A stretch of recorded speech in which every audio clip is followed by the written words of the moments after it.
Sim, né? Então a equação de Nernst, ela pode ser aplicada tanto... Gente, está entrando aqui, Advocacia Lorraine R. Oliveira.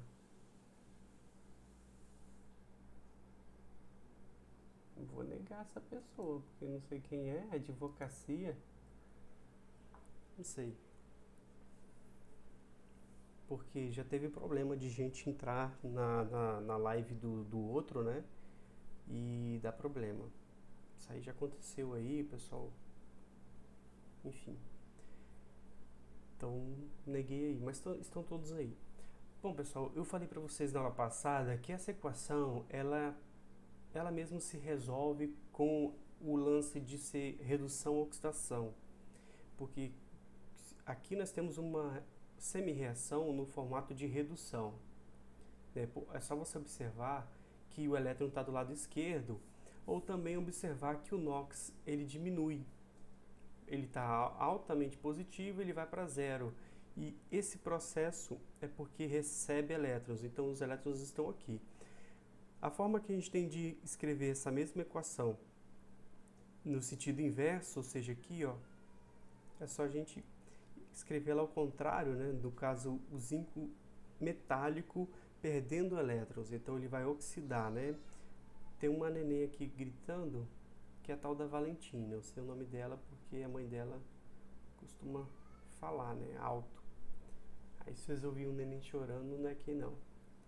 Então tem o zinco metálico em equilíbrio com o zinco 2+, mais 2 elétrons nesse formato de oxidação. E o potencial que você tem aqui, seja lá qual for, aqui embaixo você vai ter menos esse potencial porque você inverte, tá? Isso significa dizer que a equação de Nernst para a forma de oxidação seria você pegar o potencial para a reação do jeito que ela está, menos 0,0592 sobre quantos elétrons estão envolvidos, 2, né? Log, produto sobre reagente vai ficar agora zinco 2+, o contrário daqui, né? Porque aqui ficava 1 em cima. Então, simplesmente inverteu a fração aqui, porque produto virou reagente, já que esse quociente de reação ali não é o equilíbrio, tá, pessoal? É o quociente da reação, que é o argumento do logaritmo. Então, como você inverte produto como reagente, você pega o reagente sobre produto no outro, então inverte ali, tá? E eu expliquei para vocês também, no finalzinho da aula passada, o que acontece no argumento do log, quando você faz, por exemplo, 1 sobre 2 e inverte aqui, né? Faz log de 1 sobre 2, só que invertido a menos 1. Esse número aqui, ele vem multiplicar aqui na frente, né? Pela propriedade do log. Então, significa que você tem menos log de 1 sobre 2, ele é igual ao log de 1 sobre 2 a menos 1. Tá? Isso aqui é igual. Então, se você inverter aqui, você vai obter essa igualdade também da mesma forma. Isso significa dizer que quando eu troco a reação de sentido, oxidação ou redução, a única coisa que eu estou mudando é esse mais aqui, ou menos. Isso aqui vai virar mais ou menos. Tá bom? Isso é interessante porque quando eu inverto, eu também inverto aqui e também inverto aqui. Eu tenho que inverter aqui, aqui, ou seja, vai ficar menos, menos, o resultado vai ser um valor como se tivesse somado, só que mais negativo. Então dá tudo na mesma, tá bom?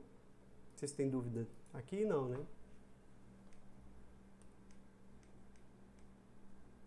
Então aqui tem a pressão, acho que nós vencemos essa etapa, né? Não tem muito o que fazer mais aqui. Falamos aqui do gás, né?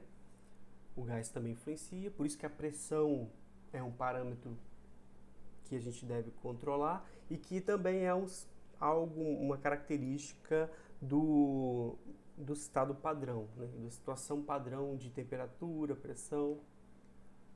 Tá? Aqui a gente tem uma reação também de redução para o permanganato, uma reação muito conhecida e muito bem usada, tá? a gente usa muito na permanganometria, que é a volumetria onde usa o titilante como permanganato. Ele tem uma grande vantagem. Isso aqui é roxo, essa substância, né, é roxa, e esse produto aqui é transparente. Então não precisa de indicador. O próprio titulante serve como indicador, né? Vocês viram em quant, à medida que ele tem a perda da coloração. Tá bom? Então também é uma semi-reação, e para aplicar vale aqueles conceitos de equilíbrio, porque equilíbrio, né, a concentração do produto sobre reagente, segue também aquela ordem, a definição de equilíbrio químico, se vocês viram ou estão vendo em Físico-Química 2, vem lá do avanço da reação, né, da equação fundamental da termodinâmica, tá bom? Então, e lá trabalha com o que? Atividade. Então, por exemplo, água pura, atividade igual a 1, mas o que? Elétron não entra, né? Então, o quociente aqui, desse argumento do log, vai ficar produto sobre reagente, que aqui fica quanto? 1, perfeito? A gente costuma nem citar isso, vocês já viram aí nos exercícios? Quando a gente vai ver a água, a gente nem coloca, certo? Mas fica aí para vocês entenderem que a atividade é igual a 1 para água, para sólidos e assim por diante. Aqui nós temos então uma pilha, tá? Se vocês veem aqui, ó, a gente tem uma reação de redução, não, uma pilha não, desculpa, é uma reação do eletrodo de referência de prata com cloreto de prata. Inclusive, essa aqui é uma resposta da lista. E lembra, pessoal, de fazer as respostas trabalhadas nos textos. Eu até falo isso para minha outra turma, eu falo, ó, gente, isso aqui é resposta. Não quer dizer que vocês vêm aqui, copia lá e eu vou aceitar o que está aí. Você pode copiar desse jeito que está aqui, eu não vou aceitar. Eu quero saber se o conceito químico, as coisas que a gente comenta, o que significa cada coisa, isso vocês sabem. Então, a resposta tem que ser como se fosse um texto, né, elaborado. Se alguém parar no corredor e falar assim, Aline, Michael, Rafael, Jane, como é que é essa questão do eletrodo de referência? Como é que ele funciona? Aí você vai escrever na parede com um batom escrito AG+, tal, tal, tal. Isso não resolve a dúvida da pessoa, certo? Então você tem que entender o seguinte, ó, é uma reação que parte de um sólido da prata, ou seja, um sal pouco solúvel, e que envolve uma semi-reação com elétrons, né? Então o elétron vai ir para esse sal para formar prata zero. E como que essa reação é obtida?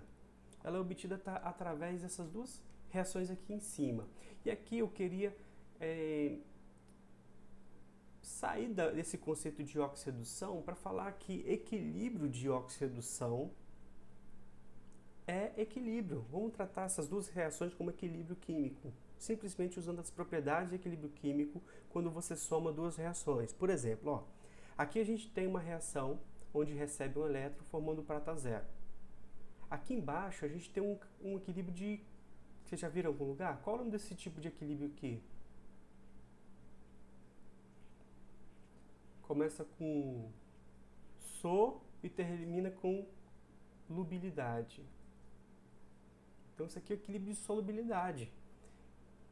Dá para somar? Dá para somar. Você soma equilíbrios químicos. Então, se você tiver dois equilíbrios químicos acontecendo no sistema e eles tiver alguma parte em comum, qual é a parte em comum aqui que vocês estão vendo? Ó,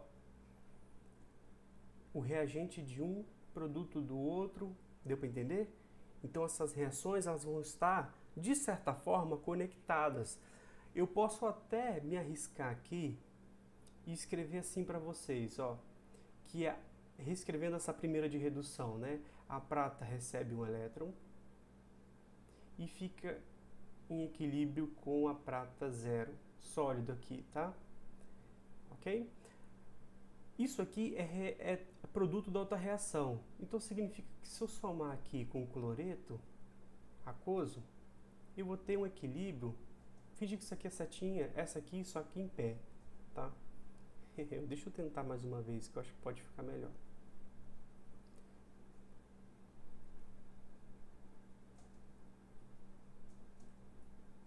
Em equilíbrio com AgCl sólido, que é um equilíbrio de solubilidade. Aqui nós temos na vertical um equilíbrio de solubilidade.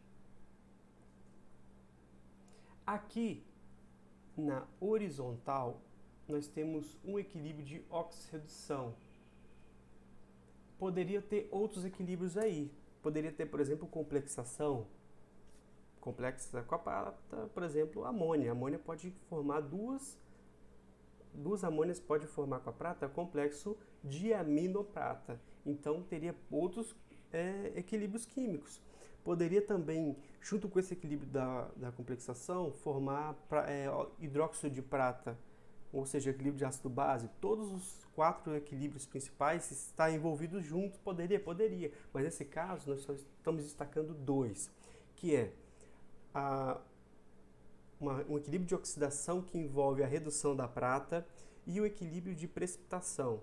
Vocês vão entender que, na verdade, esses 2 equilíbrios eles são o alicerce para o eletrodo de referência mais popular usado hoje em dia. Eu vou digitar aqui no Google eletrodo de referência prata, cloreto de prata. Já é o nome comercial dele por causa disso aqui, ó, prata, cloreto de prata. É o que sobra no final, né, ó, prata, cloreto de prata. Tô aqui no outro monitor, mas eu já levo para vocês verem aí. Eu só quero achar o preço. Orçamento. Infoescola, não serve, né? Solicitar orçamento. Eu quero fotos. Aqui eu digitei no Google. Ele é comercializado assim, ó. Ele é só como é que fala? Parece uma caneta, né? Ele só é um eletrodo, tipo, se você já viu o eletrodo de pH, o eletrodo combinado de pH, seria muito parecido com ele, né? Isso aqui já representa uma semi-reação. Vê se eu não consigo manter tudo aqui dentro de uma reação dessa. Ó, prata metálica. O fio aqui internamente é de prata. Barato, né? Relativamente barato. Não mais barato do que muitos outros metais, mas é acessível. Então você tem prata aqui dentro, aqui a prata aqui. E o cloreto, ele vai estar impregnado na superfície aqui, ó, do fio. Então quando ele chega na pontinha, a pontinha do fio tem tipo vamos falar assim, sabe um palito de fósforo? Ele não tem aquele material na ponta, né, que é onde você risca. É tipo aquilo ali, só que o palitinho vai ser a prata e aquela pontinha vai ser o cloreto de prata. Então é isso mesmo, que exatamente igual um fósforozinho assim. Vem um fio de prata e vem uma pontinha cheia de cloreto de prata. Então esse é o formato que vai ser construído a partir desse sistema aqui. Certo? Nós já estamos em potenciometria, hein? E nesse sistema de prata, cloreto de prata, que é o eletrodo de referência que nós vamos ver aqui, ocorre essas 2 reações conectadas pela prata, tá? E eu posso então somar elas para ver qual é o saldo, vamos falar assim, né? Porque prata é produto, prata é reagente, então você corta dos 2 lados e vai ficar como? Cloreto de prata sólido mais um elétron em equilíbrio com prata sólida mais cloreto. Pronto. É isso. E como é que fica a equação de Nernst para essa? Como é que fica a equação de Nernst aqui para... pessoal, pode falar Nernst também, tá? Não tem problema não. Equação de Nernst para essa reação global. Produto sobre reagente, potencial envolvido. Então vai ser prata sólida, cloreto, dividido por cloreto de prata e um elétron que não entra. Mas aqui também nós temos vários iguais a 1, né? Ó, atividade igual a 1 para cloreto de prata, atividade igual a 1 para prata metálica. Então a gente tem que a resultante, né, a equação final, ela é potencial fora da condição padrão, ele pode ser obtido, ó, eu vou falar por extenso a equação, né? Quimicamente, o que significa? O novo potencial do eletrodo pode ser calculado em função das concentrações a partir do potencial padrão, que envolve essa reação global aqui, certo? Que então é uma condição padrão, menos 0,0592, onde essa constante aqui já está embutido a temperatura de 25 graus Celsius. Então, todas essas considerações que eu coloco para vocês é a 25 graus Celsius. Quantos elétrons envolvidos, pessoal? Aqui embaixo.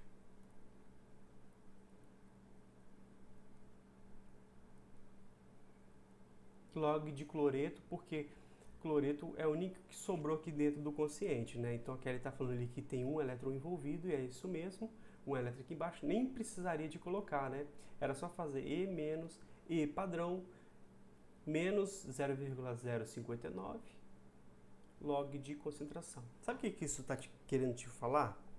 O que essa reação está falando para você? Se a temperatura não mudar, tá? Se a temperatura não mudar, Michael, Kelly,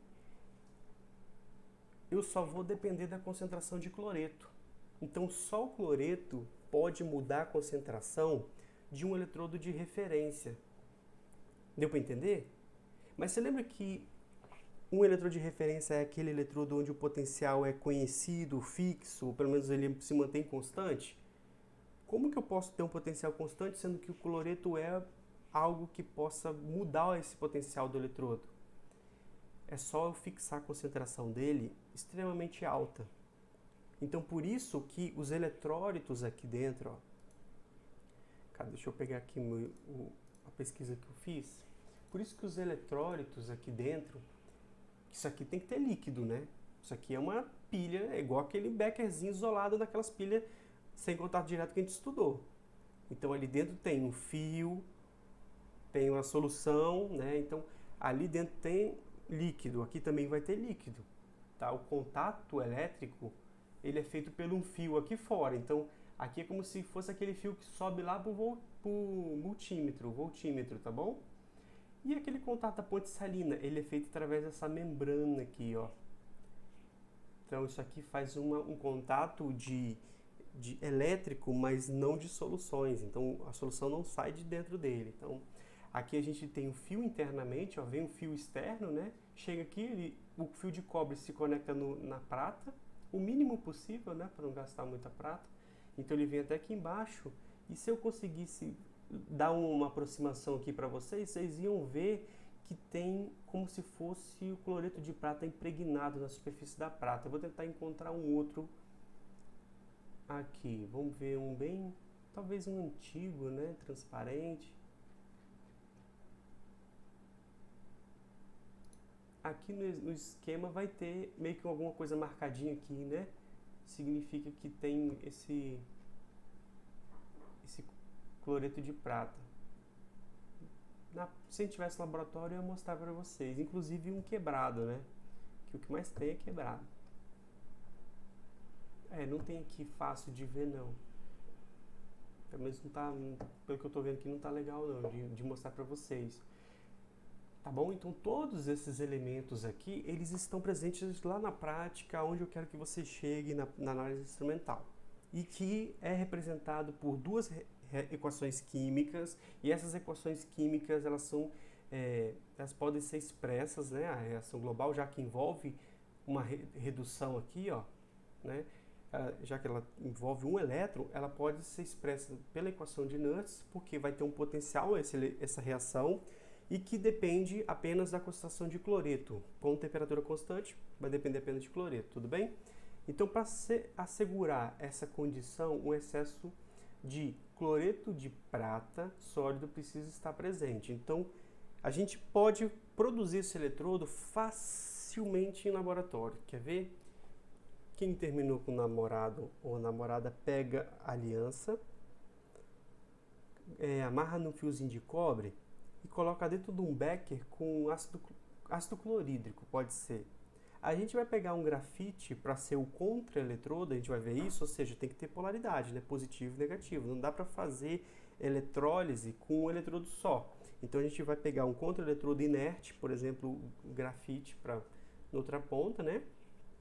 E a sua aliança vai ser, que é de prata pura, ela vai ser um dos eletrodos. Então quando você aplicar um potencial ali, onde haja a oxidação da prata, ou seja, você aplica uma certa polaridade ali, onde vai oxidar a prata da aliança, e quando a primeira prata sólida for forçada a oxidar, que é o inverso, vai produzir prata a mais na superfície, logo ali pertinho da aliança, certo? O cloreto do ácido vai reagir logo na superfície. Então a sua aliança vai ficar branquinha, porque o cloreto de prata no início é branco e vai acabar formando como se fosse uma tinta. Vai chegar um momento que a corrente vai cair, o processo vai tender a zero. Porque você quase que está formando um precipitado que é como se fosse uma tinta, o que faz o que se chama de passivação. Então você tem um fenômeno de passivação onde você pinta eletroquimicamente, vamos falar assim, aliança, e você já vai ter esse sistema que eu estou mostrando para vocês, onde tem a prata, onde tem cloreto de prata impregnado ali na superfície, tá? Mas quando a gente monta um eletrodo desse para vender, não dá para essa película ser tão fininha, porque, como eu falei, o processo morre logo depois que você começa a criar a sua película de cloreto de prata na superfície da sua aliança, entendeu? Ou de algum fio de prata, tá bom? O que faz? Eles impregnam aquilo ali como se fosse fundir mesmo o cloreto de prata ali. Então forma uma massinha mesmo que chega a ser visível. Deu para entender? Com o tempo essa massinha branquinha sofre decomposição da luz e você nunca vai ver ela branquinha, você sempre vai ver ela mais escura. Entendeu? Se vocês fizeram a argentimetria, que é a volumetria que envolve o nitrato de prata como titulante, e caiu na mão de vocês, ou caiu no jaleco, ficou transparente, quando você foi no sol ficou manchada a pele, e mancha a pele. Vocês já viram isso? Me fala aí se vocês já viram isso. Eu vou achar aqui um cara que tomou prata. Vocês já viram falar desse cara aqui?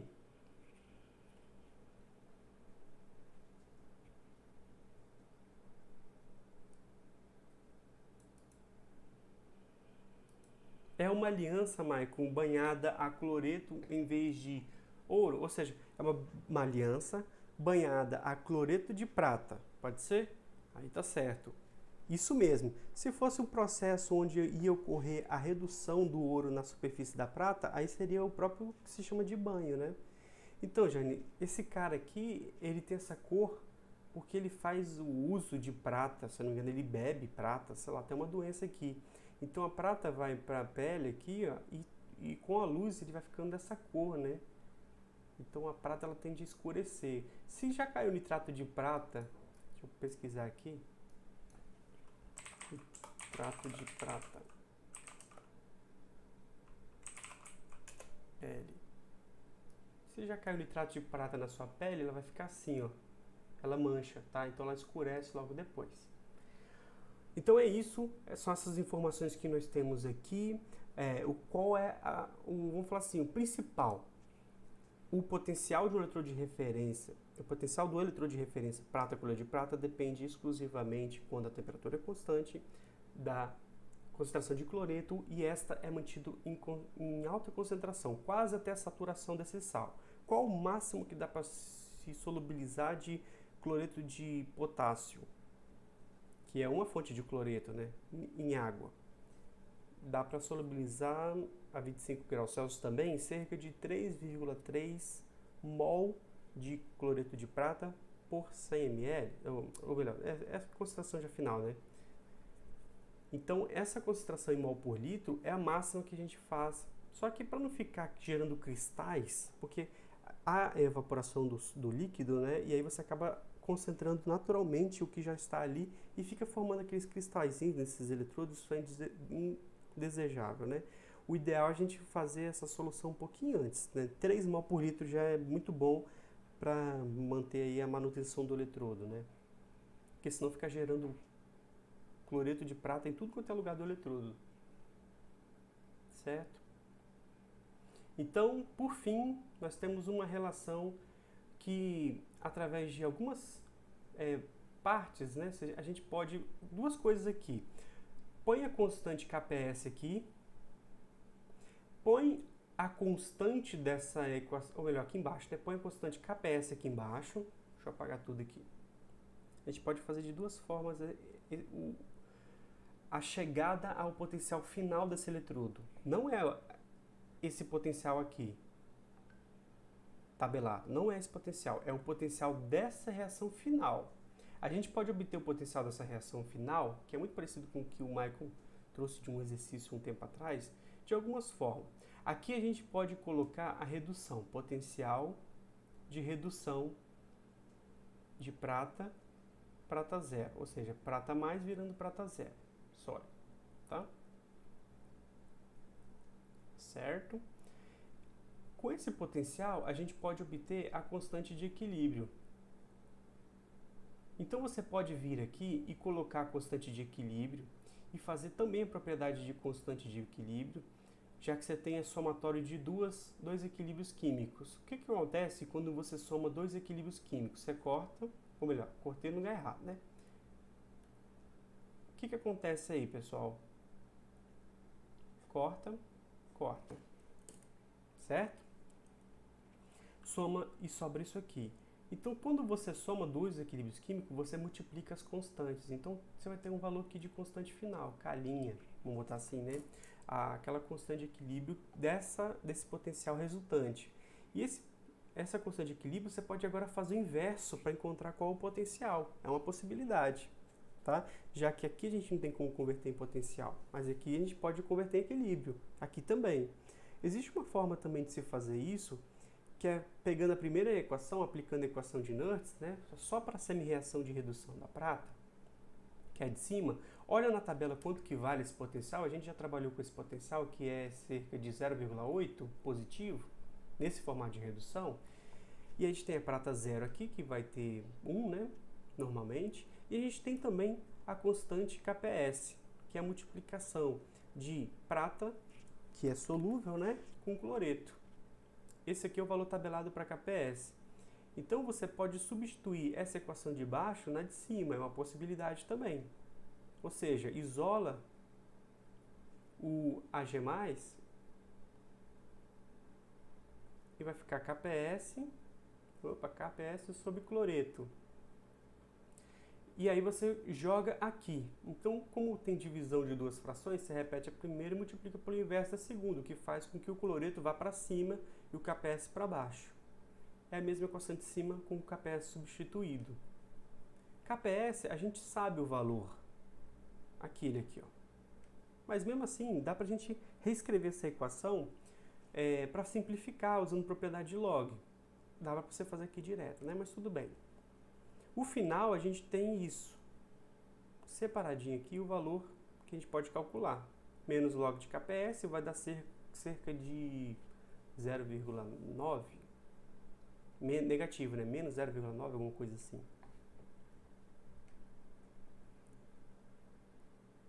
Então, para essa reação final, que é global, essa aqui é global, tá? Ela surge a partir da soma das outras duas.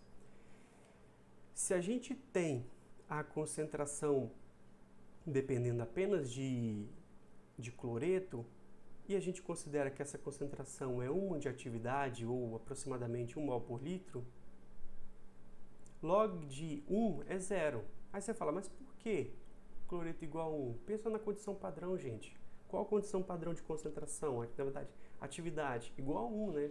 E como atividade nós estamos considerando aproximadamente igual a concentração, aqui a gente está falando de concentrações igual a 1 para padrão. Olha só que ele está encontrando padrão, né? Então, nós temos, substituindo na equação final, que o resultado desse eletrodo de referência que é comercializado é esse potencial aqui, ó. Pega a equação anterior, essa aqui, ó, esse valor você já tem, certo? Esse valor aqui você vai considerar 1 igual a 0, né?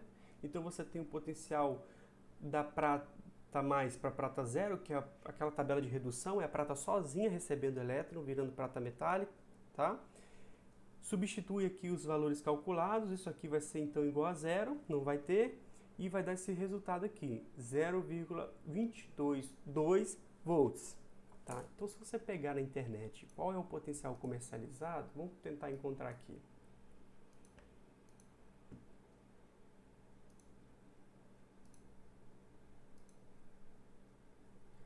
Vocês têm alguma dúvida? Quer perguntar enquanto eu procuro aqui, pessoal? Pois não?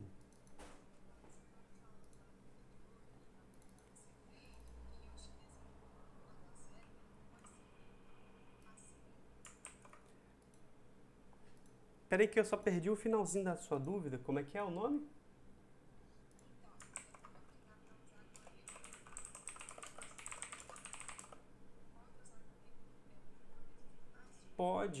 Pode usar porque o potássio é um contraíon normal. Só que existe uma certa facilidade em fazer isso com ácido, porque quanto mais ácido o meio, mais você favorece esse tipo de reação, tá? Porque o potencial diminui. Só isso, mas dá pra fazer sim.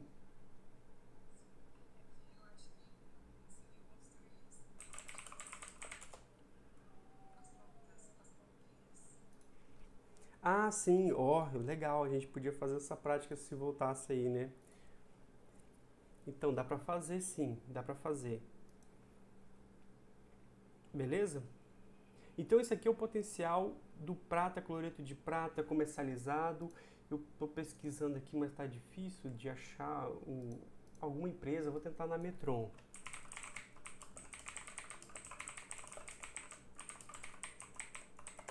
Metron, pessoal, é uma fábrica que comercializa esses equipamentos, tá? De eletroquímica. Então, vamos ver aqui, ó. Eletrodo de referência prata, cloreto de prata. Ele tem um tamanho de 16,8 centímetros de altura aqui, deve ser, né? Esse eletrodo de referência, bem como tal. Eu acho que aqui ele não vai falar qual é o... Aqui, tem a concentração de KCl, tá bom? Ó, concentração de cloreto de potássio. Eles usam muito essa notação aqui porque não tem como escrever mol por litro, né? Fica ruim. Mas ele põe concentração de cloreto de prata igual a 3 mol por litro, que eu falei que é um pouco antes da saturação. Ele não está falando aqui qual é o potencial, mas aqui embaixo vai ter certamente. Que isso? Reinventando titulação Cal-Fischer. Sai. Ótimo, tem um monte de informação, ó. Tipo de eletrólito variado, resistências aqui não importa muito, por enquanto. Sistema de referência, então, é o fio de prata. Então aqui, fio de prata, cloreto de prata. Eu queria o potencial desse eletrodo, Metron. Aplicações. Documentos. Agora a gente está vindo de dentro para fora, né? De dentro da instrumental, indo para como é que seria um dia a dia se você comprar um trem desse.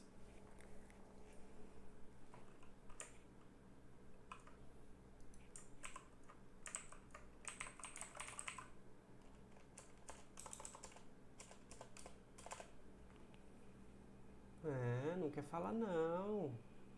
Tudo bem, é segredo. Nem precisa falar, pessoal, mas eu gostaria que vocês vissem o potencial. Por que não precisa de falar o potencial? Porque ele é de referência, entendeu? Mas eu gostaria que vocês tivessem visto aqui direitinho qual é esse raio desse potencial. Mas é esse aqui mesmo. Então a gente não encontrou porque é tão padronizado isso que não precisa de você saber nada disso, tá? É 0,222. Mas pessoal, lembra que eu falei para vocês? Agora uma dúvida que eu quero saber se vocês estão pegando a matéria. Você lembra que eu falei para vocês que esse potencial é sempre relativo? Esse potencial que está aí é relativo ao quê?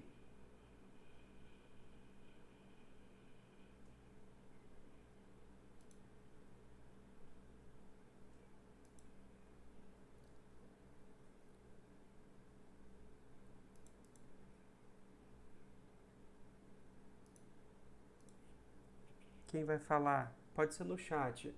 Ao eletrodo de hidrogênio, exatamente. Então, esse eletrodo de referência, ele é referência, claro, tendo potencial conhecido, que não se altera, eletrodo de fato de construção, beleza, ele vai ser um eletrodo de referência, esse potencial ele é um potencial usado para referência, ou seja, eu vou medir outras células, outras semi-reações a partir dessa, ok.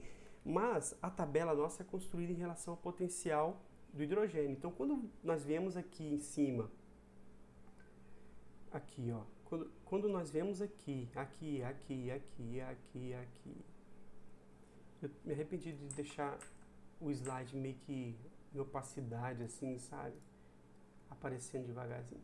Aqui, quando a gente colocou esse potencial aqui, que veio do potencial padrão, a gente está considerando em relação ao hidrogênio. Aqui, tá vendo? E por isso, o eletrodo aqui ele vai ter um valor contra eletrodo de hidrogênio. Deu para entender? Então, quando você faz um artigo científico de potenciometria ou de voltametria ou de qualquer eletroquímica, o eletrodo de referência tem que estar lá no materiais e métodos, falando assim, ó, foi utilizado o eletrodo de prata com potencial de tanto a tanto temperatura, entendeu?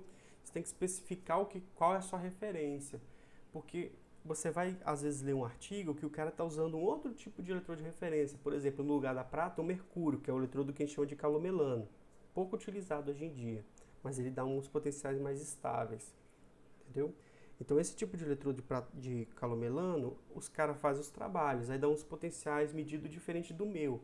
Aí você acha que o seu trabalho está errado, mas não, vocês estão em referências diferentes. Tem como a gente unir as mesmas referências? Tem como, né? Porque todos eles estão com potenciais em relação a um pai-chefe, vamos falar assim, né? O eletrodo de referência top das galáxias, o suprassumo, que é o eletrodo de referência de hidrogênio, entendeu? Potencial zero. Então todos eles estão situados em volta desse eletrodo de referência, mas eu consigo comparar um em relação ao outro, ou seja, mercúrio com prata, certo? Lá em Recife, pessoal, eu gosto muito de usar esse exemplo, tem um que se chama de marco zero. Vocês já ouviram falar disso? Ele é um ponto no meio de uma praça.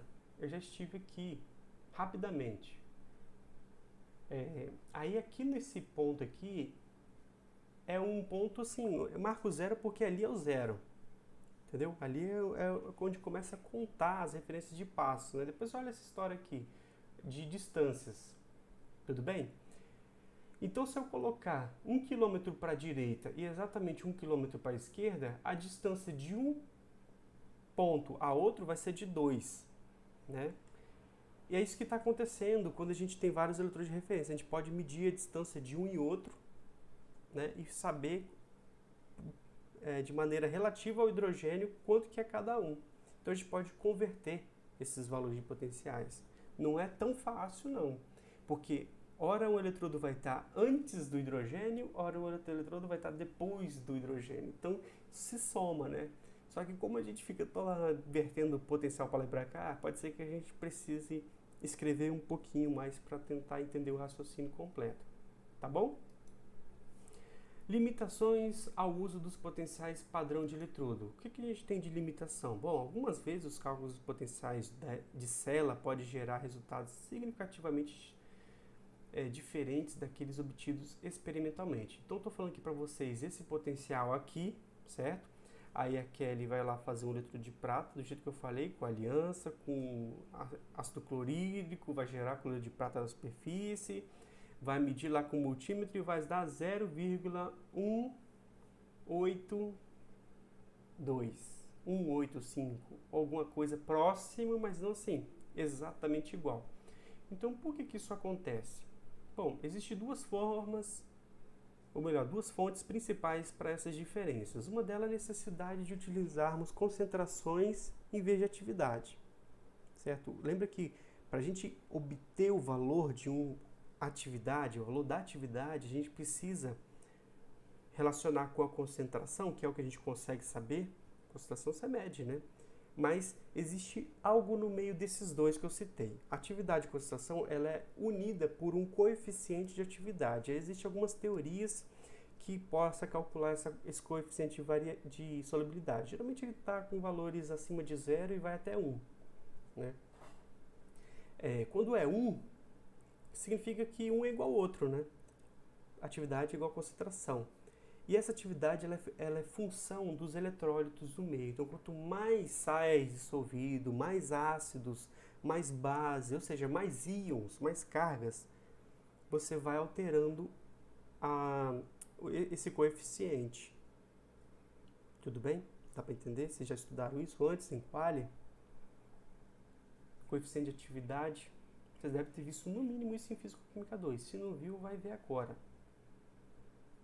Dá uma cabeçada no teclado aí para eu ver se vocês ouviram.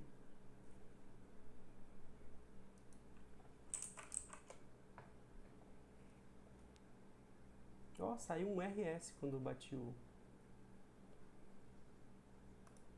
Tô brincando, tá? Não bati a cabeça aqui não. Aline, quer falar alguma coisa?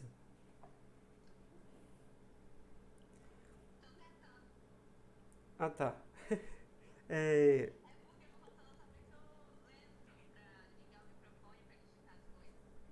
Ah, não tem problema não. Pode perguntar então, que eu tô te ouvindo bem.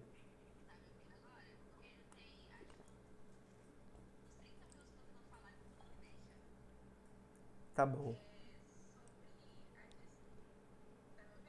Tô te ouvindo.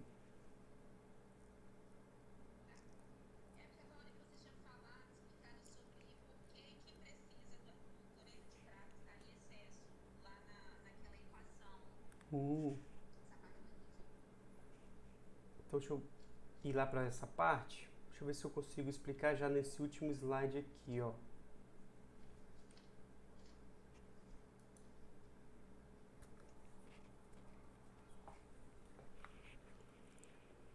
Certo. Então, o que nós estamos obtendo aqui... Deixa eu ver aqui, pode ser aqui mesmo. Foi aqui que surgiu a dúvida, né, Aline? Ó, eu acredito que foi lá quando eu escrevi a equação.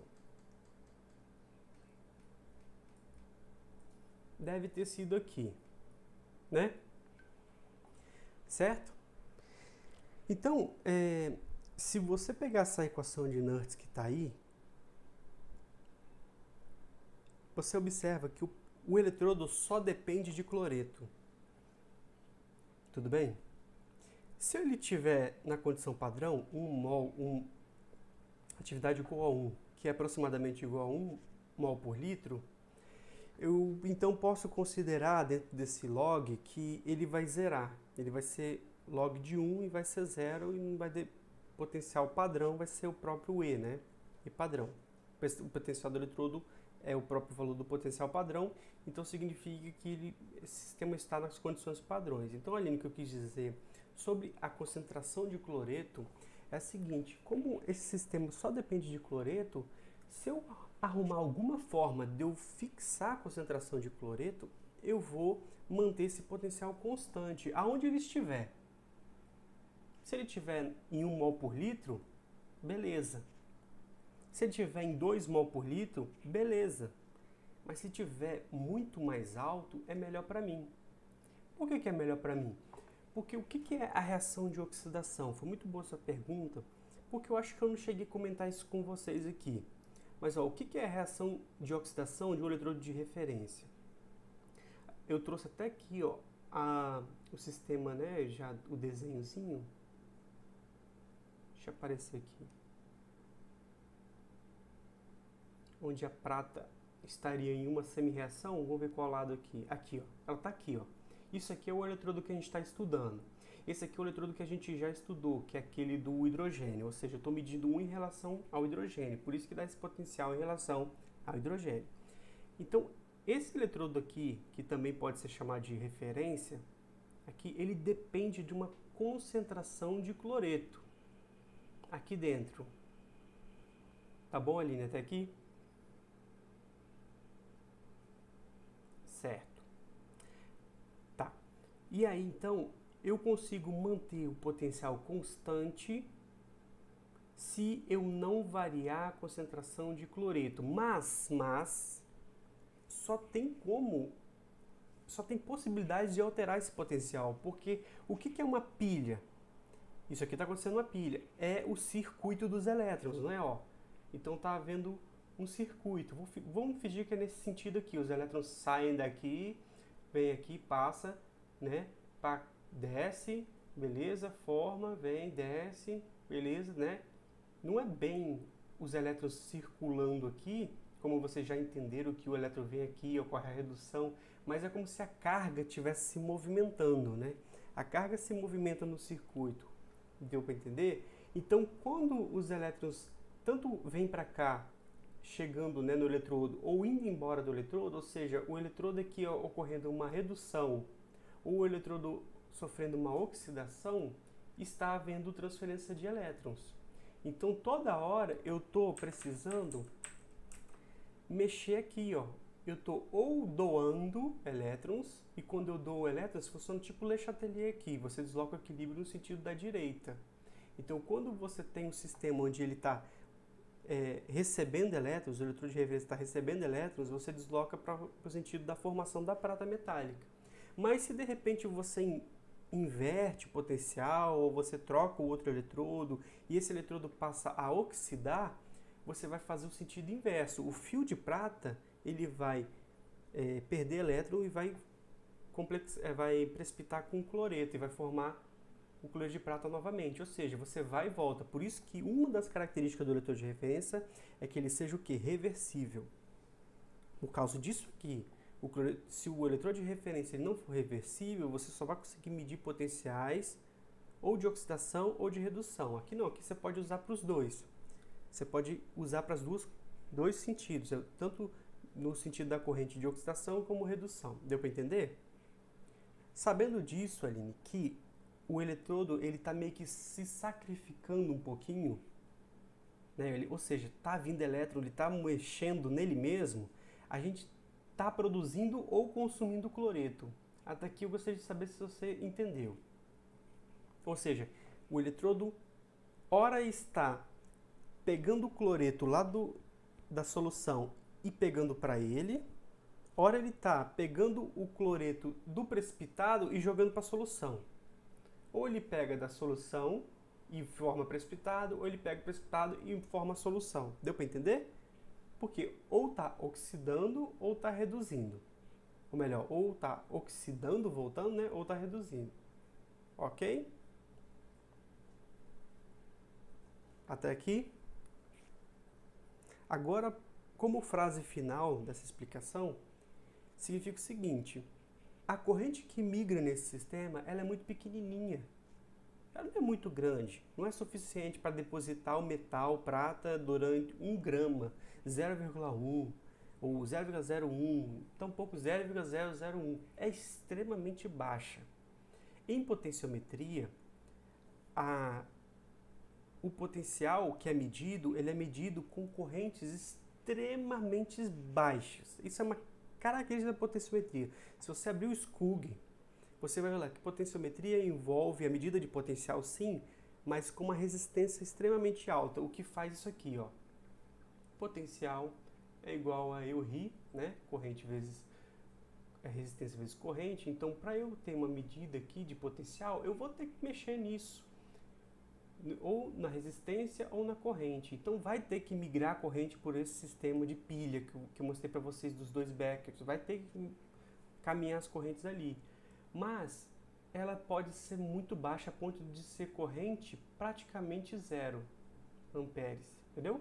Praticamente nula, mas ocorre um pouquinho de corrente. Agora eu volto aqui para vocês e falo o seguinte: falar que a corrente é praticamente nula significa que vai haver poucos elétrons envolvidos nesse sistema. E se houver reação, e vai acontecer, e já que tem que ter corrente, porque senão não tem medida de potencial, se não tiver fluxo de elétrons, logo eu tenho que ter uma concentração extremamente elevada de 3,3 0, por exemplo, mol por litro, para que um átomo, 2, ou por exemplo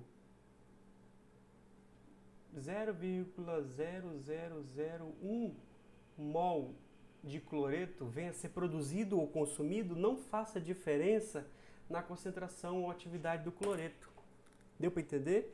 O tanto de cloreto que é consumido e é produzido não faz diferença no seu total, que é 3 mol, é grosseiro, é bruto. 3 mol é muita coisa em relação ao que nós temos aqui de cloreto produzido nesse sistema, entendeu? Sabe o que isso é muito parecido? Isso é muito parecido com essa reação aqui, ó. Essa aqui de baixo. Vocês nunca se perguntaram, a atividade da água é igual a 1, sabe por quê? Porque ela está no meio aquoso. Qual é a concentração? Vou fazer essa pergunta, hein, ó. Qual é a concentração? Vou até fazer a vinheta do Show do Milhão, hein? Pão. Qual é a concentração da água em 1 litro de água? Bugou aí? Mas dá para fazer, quer ver? 1 litro de água, nós temos 1000 gramas de água.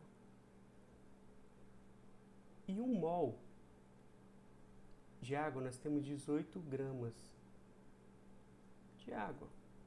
Então, nesse 1000 gramas, a gente vai ter cerca de 55,6 mol de água por litro de água. Essa aqui é a concentração extremamente alta de água. Então, chegar aqui e falar assim que está produzindo 2 ou 3 molequinhas, 4 molequinhas, em relação a 55,6 mol, que ainda é 6 vezes 10 a 23, multiplique isso tudo para saber que grosseria esse número em relação a alguns pouquinhos que são produzidos e são consumidos. Então, essa comparação de grandezas faz com que a gente considere que a concentração do cloreto não mude. Para concluir, Aline, então a concentração de cloreto não muda relativamente, porque o que é produzido de cloreto e consumido não é suficiente para produzir efeito na concentração total. Alguma dúvida?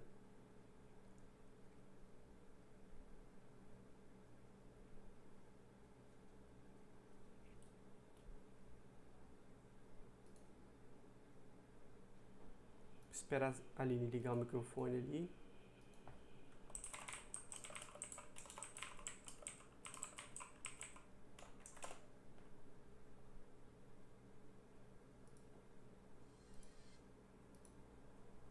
Tá certo? Então, essa foi a resposta estendida. A resposta curta é: cloreto é constante porque a concentração é extremamente alta e o que é consumido de cloreto e produzido naquela reação global do eletrodo de referência não faz diferença nessa concentração total. Bom, voltando aqui a falar do que pode alterar esses potenciais, seria o que pode assim diferenciar o valor experimental, que você vai lá no laboratório, mede e se frustra. Porque o sonho do químico é calcular uma coisa e correr no laboratório e prever essa coisa, né? Só que a vida é muito complexa. A gente faz o que se chama de quê? Sistemas. Quando você vai estudar Físico-Química 1, você entende o que é sistema, até geral, né? Sistema é aquilo que você isola para estudar. Então, tudo que a gente tem que fazer, a gente tem que se isolar para estudar. Não dá para você estudar tudo de uma vez só. Então, se você quer estudar uma xícara de café, você vai isolar a xícara e o café. Não serve a garrafa de café que está do lado. Você tem que olhar para aquilo ali para entender o que está acontecendo ali, certo? Sabendo disso, quando a gente vai fazer um cálculo teórico, a gente considera um sistema. Mas, quando você vai para a prática, você tem o ar-condicionado que não está em 25 graus Celsius, fora da condição padrão. Você tem as concentrações daqueles reagentes, tem certo uma pureza duvidosa, né? Tem decomposição, você olha a data, já tem uns 20 anos o reagente, né? E não é exagero, tem reagente que vocês usam que tem 20 anos, muito mais. Eu já vi reagente de 87.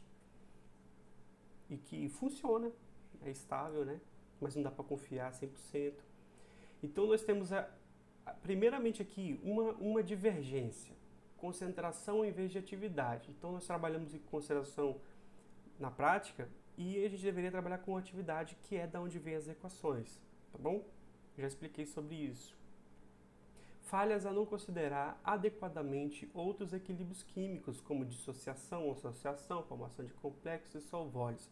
Então, se tem meio aquoso, aqui a gente está representando apenas duas reaçõezinhas, tá? Aqui, ó, essas duas aqui. Redução e precipitação, maravilhosamente. Mas se você for ver, prata, ela funciona como ácido de Lewis. Então ela pode sofrer equilíbrios de ácido-base. Se tiver algum outro íon que faça complexação, vai acontecer também. Então, como eu falei, a gente isola duas reações para estudar, mas ali tem muita coisa. Tá bom? E não considerar adequadamente outros equilíbrios químicos, como eu falei, tal, formação de tal. Então, na prática, a gente pode sair disso. Alguém tem alguma sugestão que a gente possa fazer aqui para se livrar dessa falta de previsibilidade? Ou seja, eu não consigo prever o valor prático. Eu faço um cálculo teórico, vou para a prática e tem alguns escorregões. Como é que a gente pode resolver isso? O que é empírico? O que é algo empírico? Também, Kelly, é uma possibilidade, sim. Quando a gente trabalha em baixa concentração, você aumenta o coeficiente de atividade e ele tende a 1. Então, realmente é uma possibilidade para resolver essa primeira aqui, ó, Kelly, ó. Você tem razão. Algum fator de correção? Pode ser, sim, fator de correção. Mas o que é um fator de correção, Aline? Se você responder isso, você vai dar a resposta. Como é que a gente faz um fator de correção para uma solução padrão de analito? Assim, vamos fazer uma solução de volumetria. Você tem que achar a concentração real, né? Aí você tem a concentração da embalagem que fizeram. E aí, através do que o Michael está falando, que é calcular um desvio. Então, através desse desvio, a gente sabe, né, o valor real do valor teórico do frasco. Eu construí um ácido clorídrico para ser 1 mol por litro. Fiz os cálculos e obtive 0,9765. Entendeu? Qual é o fator de correção que a Aline está falando? É dividir um pelo outro. Qual é o desvio dessa situação? É pegar o valor real e subtrair do valor teórico, que é o que o Michael falou, desvio. Os dois estão certos, tá? Mas a questão toda, que as duas respostas que vocês estão dando, elas estão conectadas, é que a gente precisa de um valor real. Então a gente precisa entender que existe um conceito que é o potencial formal. O que é um potencial formal? Potencial formal são aqueles deduzidos empiricamente para compensar os efeitos de atividade e dos equilíbrios competitivos que acabam de ser descritos, certo? Então, o que a gente faz lá na volumetria quando a gente está querendo saber a concentração de uma solução que é desconhecida? Eu preparei mais ou menos ser 1 por litro, como eu falei, mas ela tem um pouquinho para lá, um pouquinho para cá. Para baixo, para cima, não sei quanto que é, eu quero descobrir. Eu vou lá na prática e obtenho o valor realmente na prática. Então você monta o eletrodo de referência, por exemplo, vai para o laboratório, mede o valor real. Esse aí seria o potencial formal, entendeu? Que é obtido empiricamente, na prática, certo? E aí com esse potencial formal de um sistema, aquilo que você isolou, né? Eletrodo, tal, estou estudando. Ah, esse é o seu sistema. É o potencial da semicélula com relação ao potencial padrão de hidrogênio medido sob condições tais que a razão das concentrações analíticas dos reagentes e dos produtos, como aparecem exatamente na equação de Nernst, quando você põe lá produto sobre reagente no argumento do log, seja unitária. E as concentrações das outras espécies do sistema sejam todas cuidadosamente especificadas. Então a única coisa que você vai ter que fazer aqui é manter a concentração igual a 1 para os reagentes da equação de Nernst. Beleza? Quando você pega e considera tudo igual a 1, deixa eu ver se eu vou colocar aqui depois. Eu poderia botar a reação aqui, né?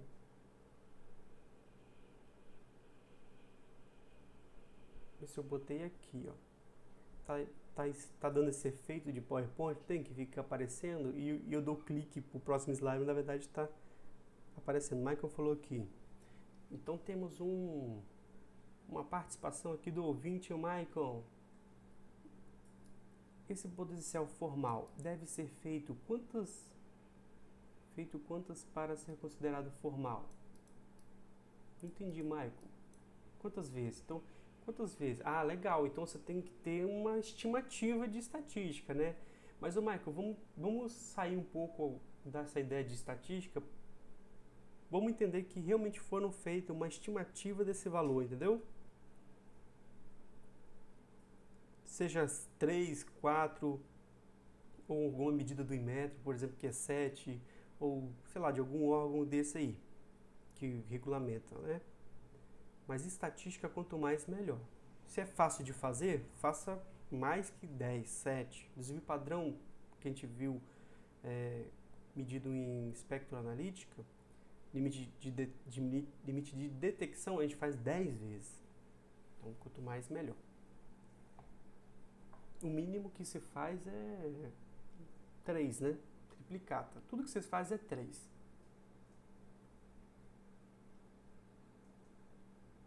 Então aqui a gente consegue, na prática, calcular o potencial envolvido nessa reação aqui de redução da prata quando a gente tem 1 mol de ácido perclórico. Então a gente consegue calcular exatamente o potencial na prática de um sistema que não está muito bonitinho como a gente pensa. Água e sal, né? Olha como é que a pilha de Daniel ela é uma pilha fácil de montar, mas que ela não representa o todo da química. Você pega sulfato de cobre extremamente puro e põe de um lado.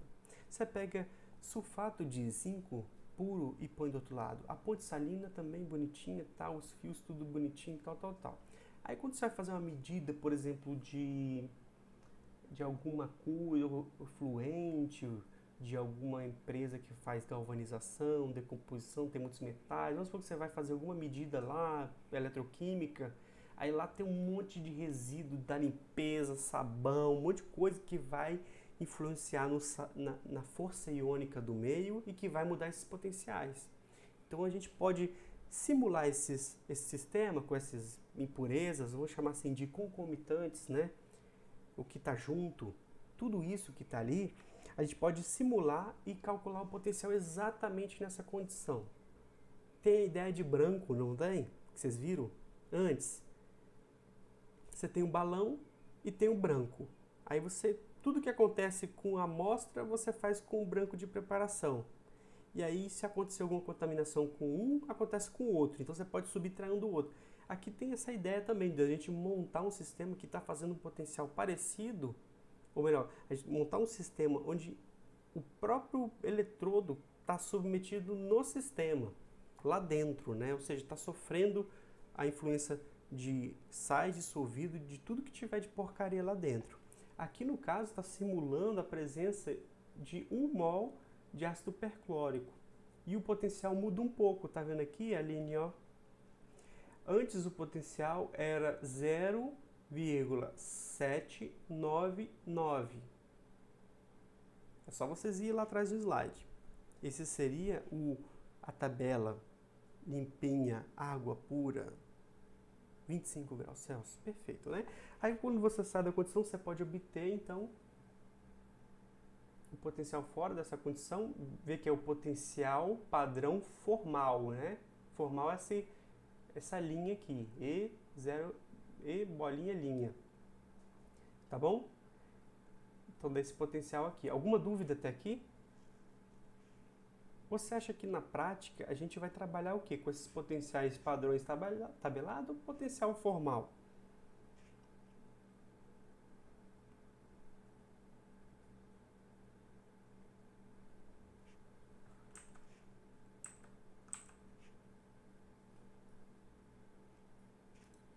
que vocês acham? A gente vai trabalhar com a verdade, com a realidade. A gente vai trabalhar com potencial formal, né? Se você olhar aqui, comparar, né, o potencial padrão tabelado com o potencial formal padrão na equação de Nernst, aí vai dar para gerar maior concordância entre os resultados calculados experimentais, na prática, mesmo, sei lá, para o laboratório, né, com os calculados na teoria, desde que a concentração do eletrólito da solução se aproxime daquela onde o potencial foi medido. Então, se você está usando 1 mol de ácido perclórico aqui, junto para medir o potencial, aqui então a gente vai precisar, na prática, para que a gente possa usar esse potencial, que o cálculo teórico esteja exatamente nessa condição aqui. Deu para entender? A tabela que você digita no Google, a gente tem potenciais em relação à água pura, sistemas bonitinhos, certinho, tal. Aqui a gente tem exatamente a prática. Aí o Michael está falando assim, existe alguma tabela de potenciais formal padrão ou cada potencial formal é feito de acordo com a necessidade? Michael, deve ter, certamente, não nos finais dos livros, porque imagina a complexidade de todas as combinações de concentração possível, reagente possível, então não vai ter tabela de coisas infinitas, certo? Você pode ter algumas que são de interesses, por exemplo, já que tem um certo líquido que sai com ácido perclórico nessa concentração próxima, eu consigo calcular? Dá para calcular, então pode ser que tenha tabelado na literatura. Mas pensa que isso aqui for meio mol, 5 mol. Ou se isso aqui não for ácido perclórico, for clorídrico. E se não for clorídrico, for ácido sulfúrico, que tem 2 prótons. Isso não, entendeu? Então gera uma complexidade muito grande. Então geralmente, se você tiver atrás desse potencial, o ideal é que você vá na prática, faça, obtenha e use, certo? O que a gente faz no laboratório com eletrodo de pH, quando a gente calibra, a gente está calibrando exatamente na condição ali do sistema, entendeu? É um exemplo de onde que o potencial que eu estou calculando está sendo realmente convertido em concentração, por exemplo. Entendeu? Na prática. Você não faz nenhum cálculo teórico para calibrar nenhum aparelho, né? Lá, nenhum aparelho instrumental. Lá na Espectro, quando a gente falou sobre absorção, falou sobre técnicas espectrofotométricas, a gente vai na mesma condição do branco de preparação, constrói as coisas na mesma situação, e quando a gente não consegue, a gente faz o que vocês responderam na questão, né, que é a curva de adição de analito, onde todos os balões estão sujeitos às mesmas interferências, entendeu? Mesmas interferências, e aí eu consigo tentar calcular realmente qual é a absorbância líquida, só ela que veio do analito. Aqui é a mesma coisa, é como se você construísse a curva na presença dos interferentes também, ou de quem pode influenciar no potencial, tá? Podemos utilizar os potenciais de eletrodo da equação de Nernst para calcular o potencial obtido a partir de uma célula galvânica ou o potencial necessário para operar uma célula eletrolítica. Os potenciais calculados, algumas vezes denominados de potenciais termodinâmicos. Então, pessoal, esse potencial termodinâmico são os potenciais que a gente considera a atividade mesmo, né, real. Então, quando você faz um cálculo empírico lá que você considera realmente algo distante da concentração, mas que é atividade, né? Então, nesse caso, você tem potenciais termodinâmicos. Esses são teóricos na medida que se referem a células, né, nas quais não há nenhuma corrente. Então, a gente consegue calcular potenciais na prática partindo de potenciais teóricos a partir de potenciais da prática. Como veremos mais adiante, os fatores adicionais devem ser considerados se uma corrente estiver envolvida.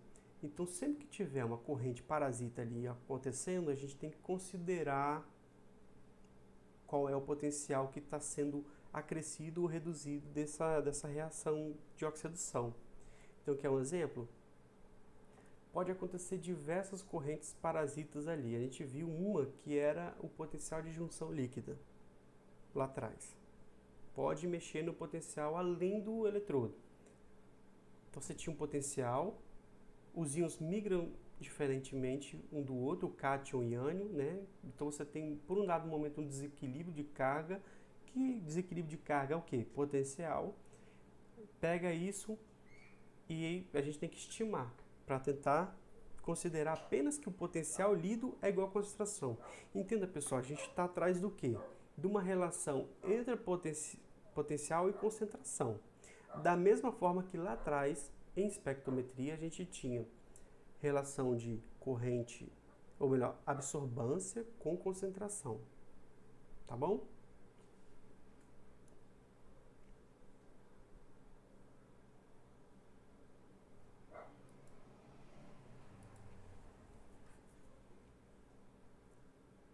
Você lembra que a gente calcula o potencial de uma pilha dessa forma?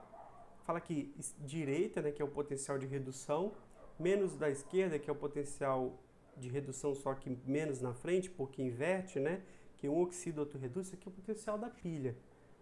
Como você inverte, você soma os dois, né? E aqui dá essa ideia de um subtraindo do outro, né? Da direita, que seria redução, e da esquerda, que seria oxidação, para fazer a pilha. Né? Então, essa equação de cálculo do potencial global de uma pilha, ela é válida quando o potencial de junção líquida está ausente ou é o mínimo. Então, existe, pessoal, na prática, um monte de coisas que a gente precisa controlar. Lá na espectro, a gente controlava, por exemplo, íons que apareciam. A gente tinha, por exemplo, a altura da tocha PCP, mas a altura da chama, né? Lá na solução que usa chama, a gente otimizava a altura, vocês fizeram até uma questão nesse sentido, né? Para pegar qual a absorvância máxima, né? Aí tinha alguns metais que sofriam recombinação e eles eram mais refratários, ou seja, não é a mesma coisa você medir magnésio e medir cálcio, que é mais refratário, ou seja, forma recombinações, você perde sinal analítico, entendeu? Aqui a gente também tem algumas pedras no sapato, do jeito que lá tinha também. Então conhecer esses problemas é tentar evitá-los. Então o potencial de junção líquida ele tem que estar ou ausente ou o mínimo possível, reduzido. Vocês lembram qual foi a forma que eu falei de reduzir o potencial de junção líquida lá atrás?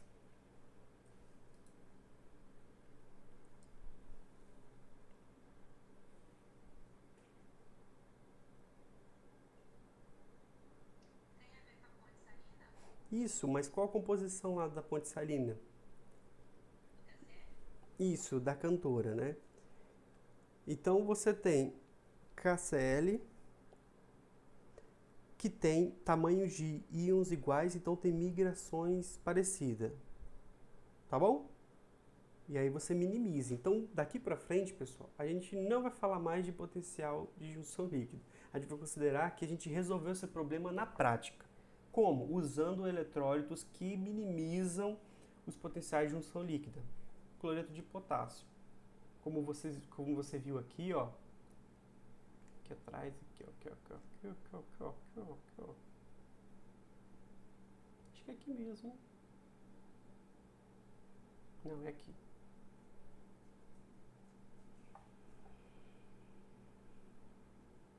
Aí, ó. Quem tá aqui? Dá pra ver? Cloreto de potássio. Quem tá na ponte salina? Cloreto de potássio. Então, sempre que a gente tiver que fazer contato elétrico através de uma solução, a gente vai ter que usar um eletrólito. Usar eletrólito, KCl, é uma forma de a gente reduzir, tá?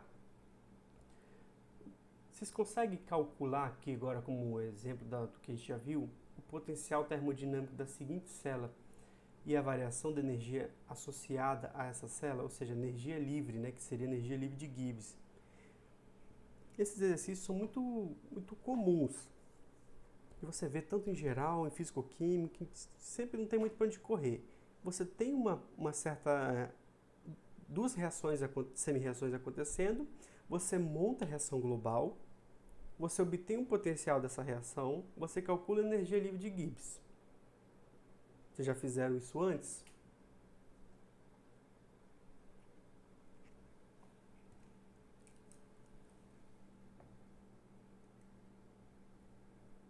Se você olhar aqui, a gente tem a primeira semi-reação.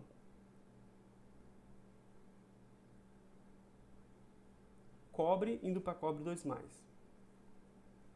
Aqui a gente também tem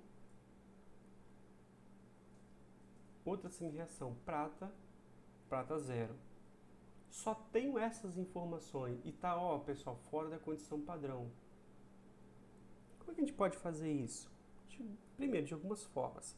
Ou você faz a equação de Nernst para cada um separado, ou você pode fazer a global e fazer a equação de Nernst para a global, mas fato é que qualquer um desses caminhos a gente sempre vai ter que recorrer à tabela, né?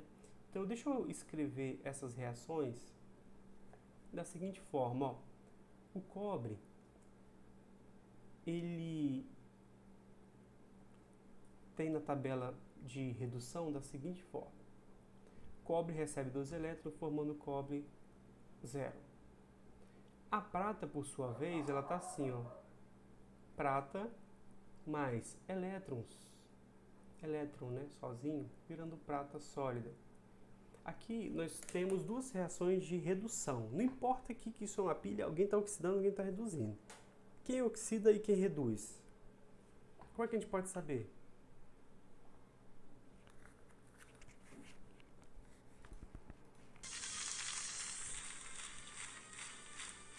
Valendo 1 milhão.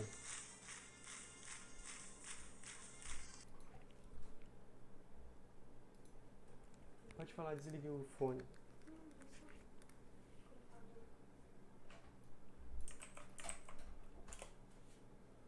Exatamente, Michael. Maior potencial reduz. O maior potencial de redução vai reduzir. Então eu vou reproduzir mais ou menos o que vocês costumam fazer aqui. Eu vou no Google e vou botar tabela de redução. Da jornada de trabalho? Nunca, né? Do que? Pode ser essa aqui. Deixa eu ver se tem o cobre e tem a prata. Tem os dois aqui. Peguei qualquer uma, pessoal. Procedência aqui é duvidosa, tá? Mas acho que vai servir pra gente por enquanto, ó. Eu escrevi aqui as duas reações de redução, né? Então eu vou pegar a tabela e vou trazer os potenciais. Alguns vocês já até estão sabendo, né? Cadê? Tava aqui. Quanta janela aberta. Pronto. Eu vou precisar desse aqui, ó. Redução 0,34 volts por cobre, prata 0,8. Tá bom? Então esse aqui vai ter 0,34, é isso? Volts. Esse é o que, pessoal? Potencial padrão. E aqui, potencial padrão também, que vale 0, aproximadamente, né? 80 volts. Beleza? Aí o Michael falou o seguinte, deixa eu aqui ver o chat.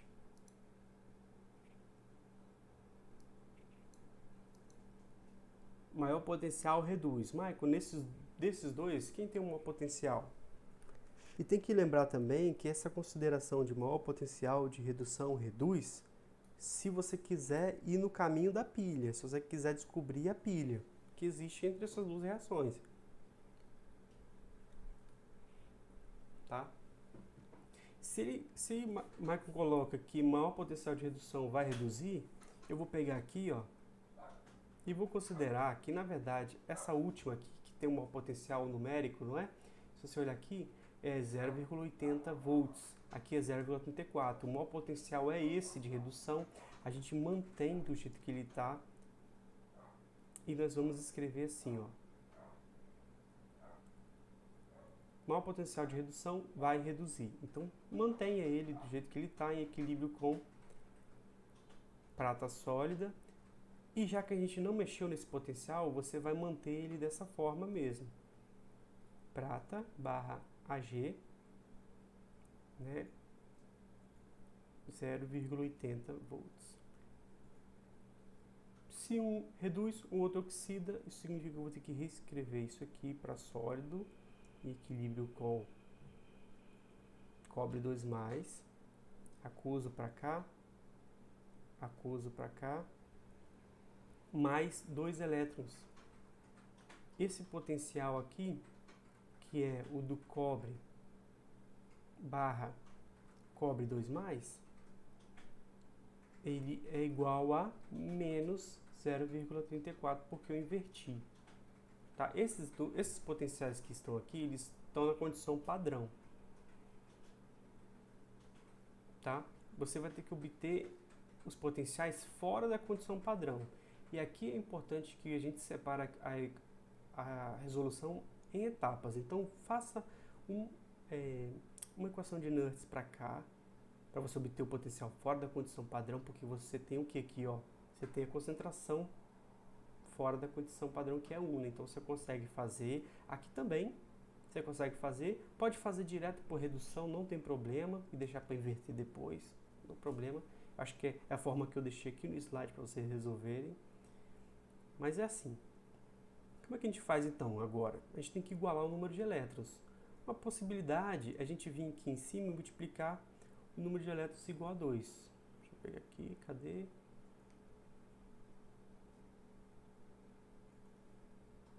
Acabei clicando.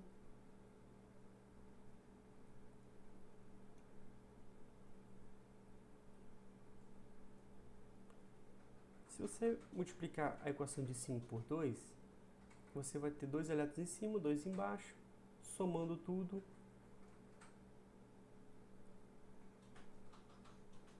Eita.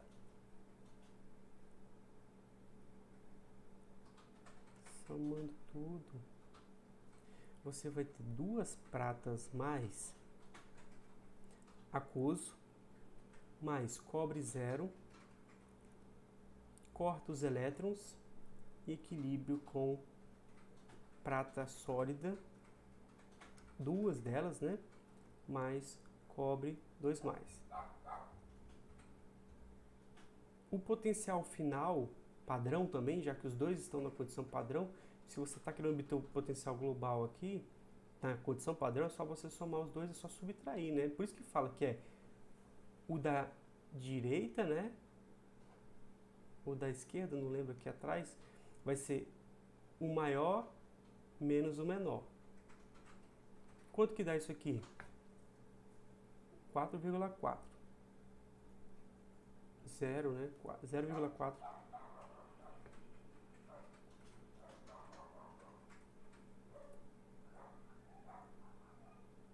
Então aqui seria aquele ponto da equação que você conseguiria responder o seguinte: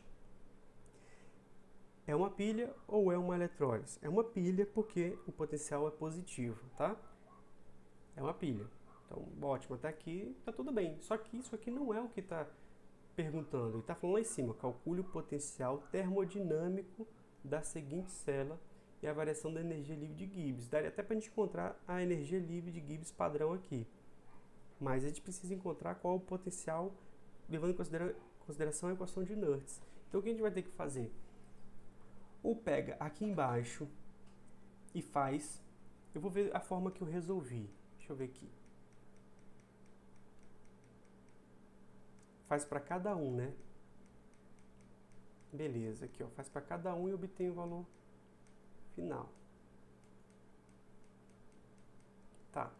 Então, já que eu estou fazendo para cada uma semicélula, eu vou tentar fazer para a reação global agora, para ficar duas formas resolvidas desse mesmo exercício. E na reação global, eu tenho um potencial global fora da condição padrão, que é igual a esse potencial aqui, que é 0,44 volts, menos 0,0592 sobre quantos elétrons envolvidos nessa reação global? São 2, né? Vezes log de... Quem está dentro do argumento do log? Produto sobre reagente. Prata não entra, sólida não. cobre sólido não entra. Então, na verdade, é concentração de cobre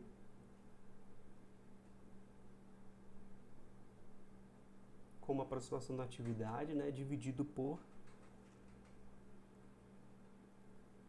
prata ao quadrado.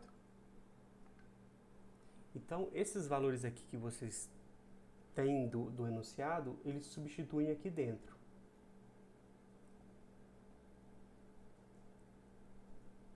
Vou tentar fazer essa conta.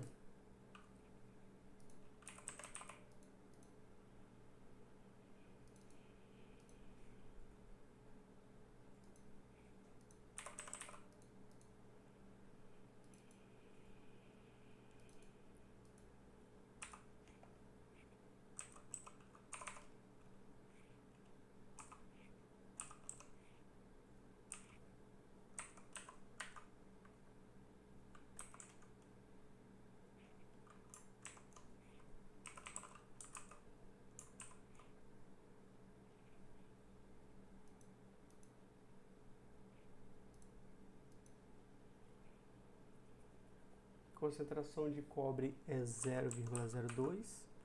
Concentração de prata 0,02 ao quadrado, né?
Pessoal, 0,8 menos 0,34, vocês não me falaram aqui, aí eu fui conferir quanto que dá. E dá 0,37, tá? Opa, escrevi errado aqui. Menos 4,8 vezes 34. Dá um pouquinho mais aqui. Então, 0,8 do de cima menos 0,34 do de baixo vai dar diferente do que eu coloquei ali. Falei que era 4,4, né? Mas não, é 46 aproximadamente. Tá, então aqui também tá 46.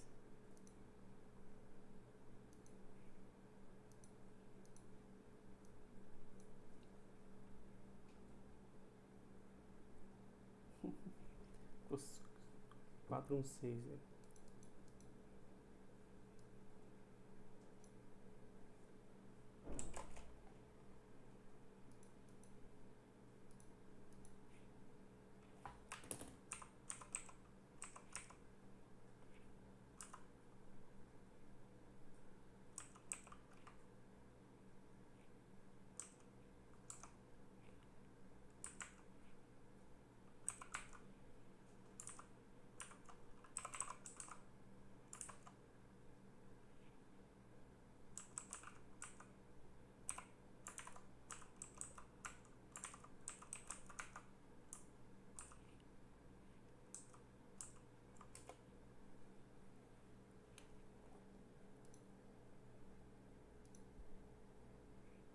Aqui para mim, nas minhas contas, deu que o potencial dessa pilha fora da condição padrão, ele caiu bastante, porque a concentração caiu.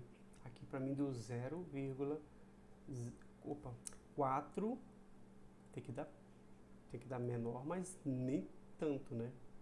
Aqui tem 0,46, então vai dar 0,4097, né, volts.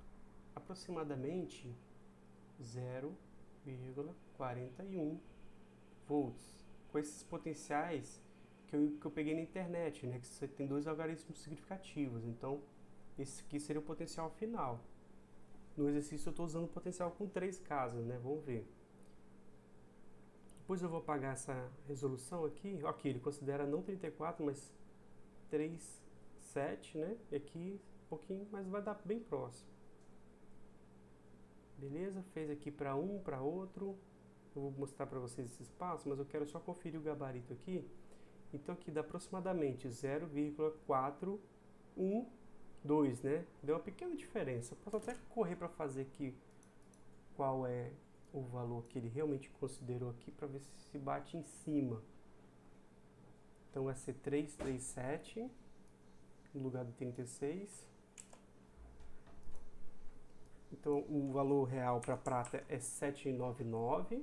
O valor real para cobre é 337. Então potencial variação ao invés de 4,6 é 4,462. Eu falei 4,6 não, é 0,46 aqui, né? Aqui no cálculo correto, usando todas as 3 casas, daria 0,462. Isso significa que o resultado final daria para cá, comparando com esse que está aqui, ó,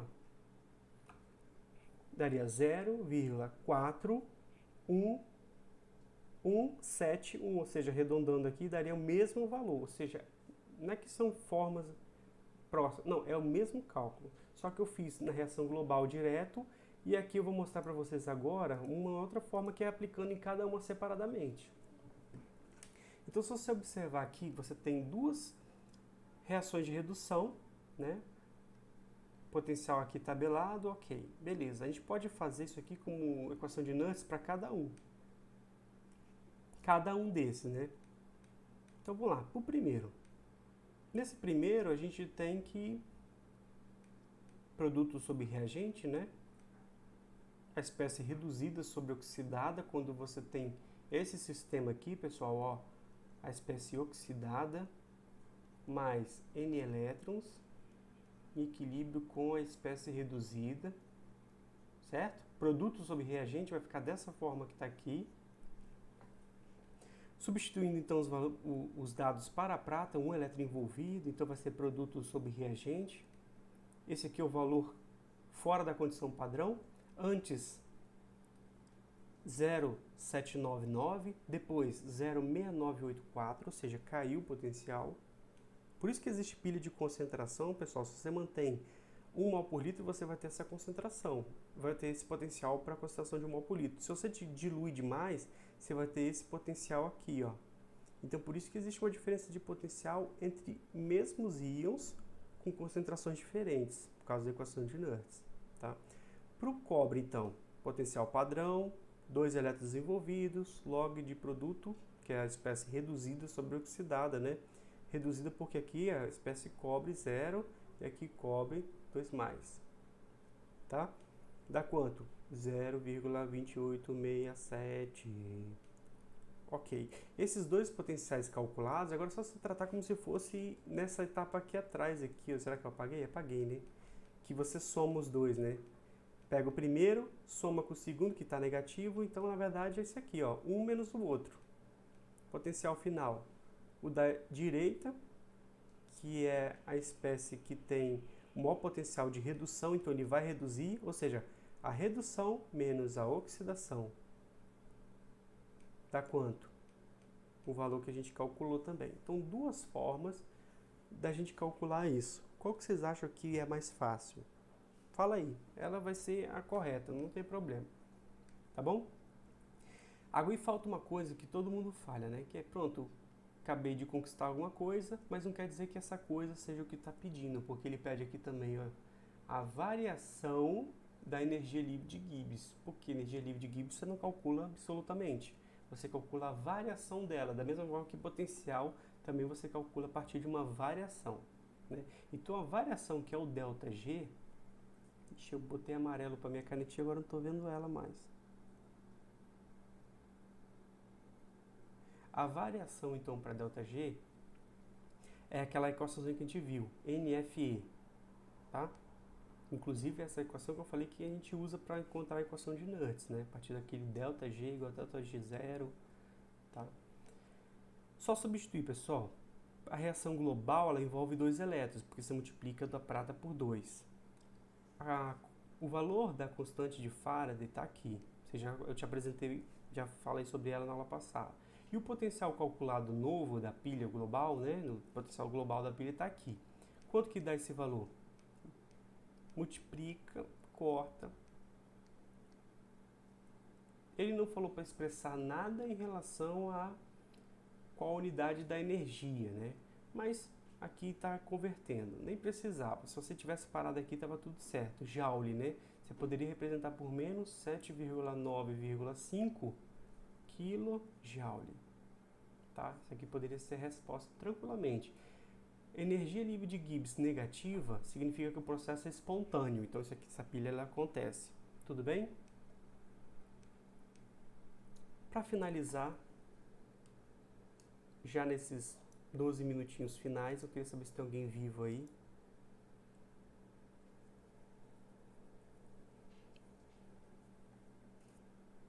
Tá vivo, né?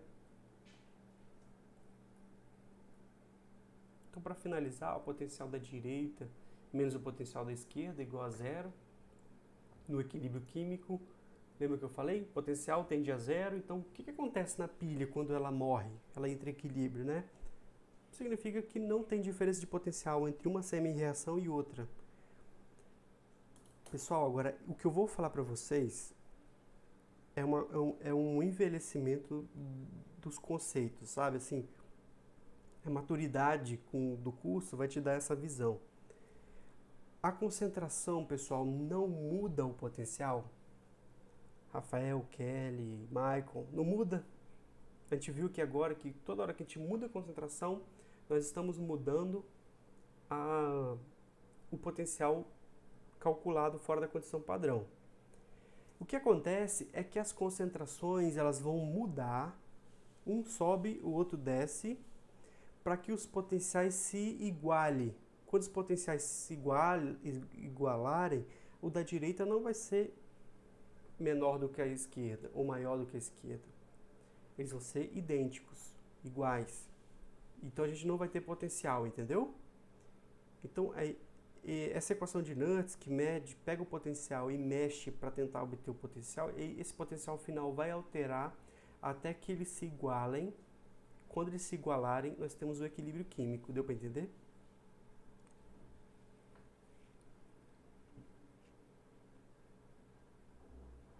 Maravilhoso. Então, note que agora a gente tem uma frase que não vem muito escrita em livro, né? Mas é um resultado, é quase uma concepção final, já que quando que uma pilha morre? Ela morre quando as concentrações não se igualam, mas que elas se alteram para mexer no potencial para ele ficar igual. Beleza? Beleza. Então, significa dizer que não temos, então, no potencial do eletrodo mesmo, né, aquele calculado pela equação de Nernst, nenhuma diferença de potencial mais, a pilha morre, é zero, então um é igual ao outro. Tá? Quando chega nessa ideia de que um potencial é igual ao outro, a gente pode fazer o seguinte cálculo.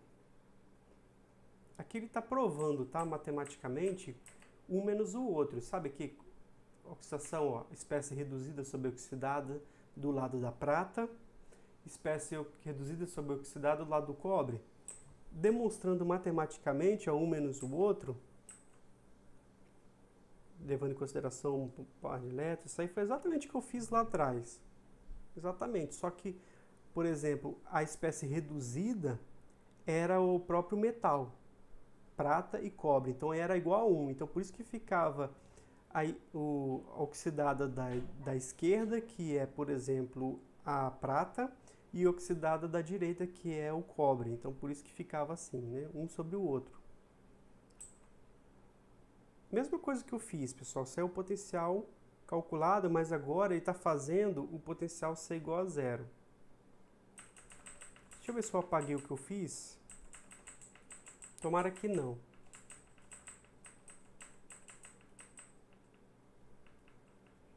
Teclado barulhento, né? Eu apaguei?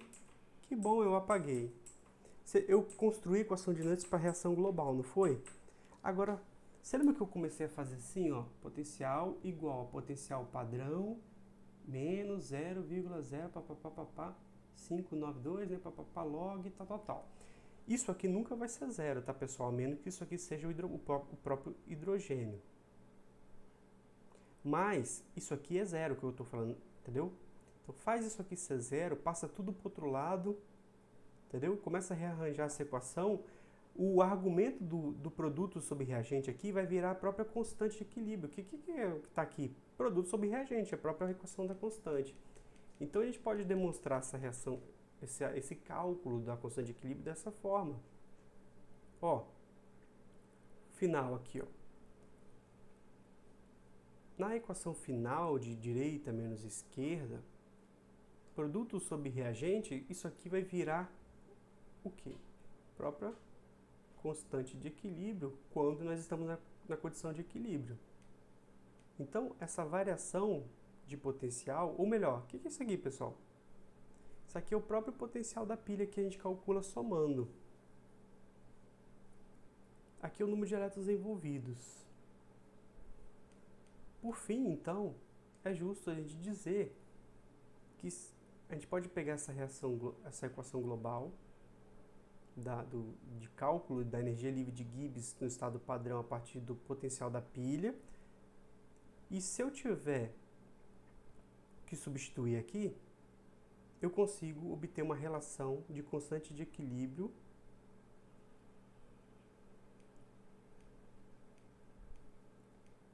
com... Cadê? Aqui. Constante de equilíbrio com o potencial. Então essa aqui é uma equação que dá para a gente obter um em relação ao outro. Essa é uma forma. Sabe qual é a outra forma? A gente pode fazer isso. Vou limpar o slide aqui e vou fazer em algumas linhas. A equação de Nernst ela é assim, ó, E igual a E0 menos 0,0592, número de elétrons envolvidos na reação global, pensando na reação global. Log de espécie, produto, né? Produto sobre reagente, tá? Equação de Nernst para reação global. O que é o equilíbrio químico? Existem condições para o equilíbrio químico. O potencial da pilha morre, 0 volts, não tem potencial. E o argumento do log, que é o quociente, ele é igual a constante de equilíbrio.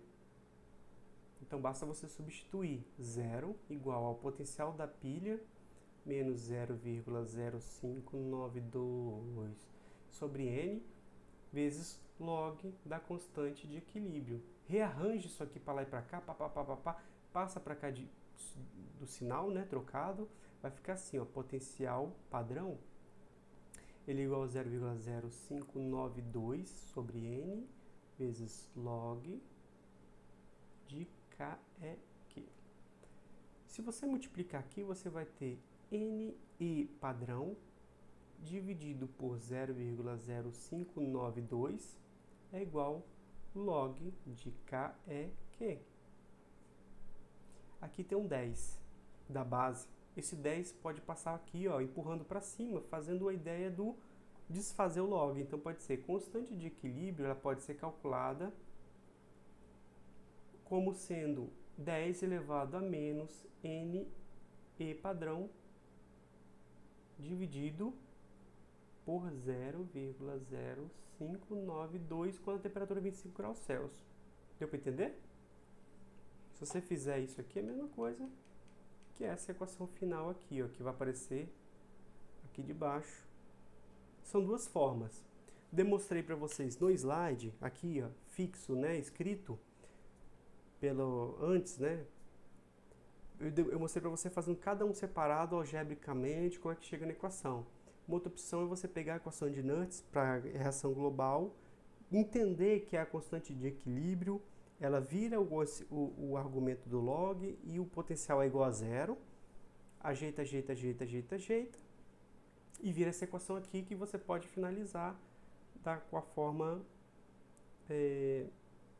direitinho. Aqui tá faltando menos, né? Não, não falta menos não. Desculpa, pessoal. Aqui não falta menos que eu passei para o outro lado, né? Eu subtraí. Então, eu acabei pagando aqui, mas eu ia corrigir. Mas já era, já foi. Essa aqui, então, é a equação correta, ó. Mais, né? Porque quando você passa para o outro lado, você troca o sinal. Beleza? Então, é só vir aqui e botar o potencial que vocês calcularam. Quanto que era aqui? Vão lembrar? Aqui, ó. Tá aqui já, mas eu quero lá na... Aqui, ó. 0,412 volts. Você vem aqui, substitui.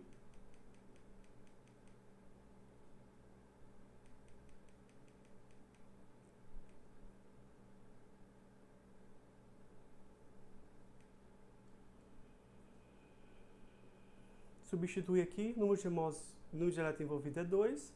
2 vezes o potencial de 0,412 volts, dividido por esse valor aqui. Tira o valor aqui do log, faz o antilog, né? E obtém o valor final.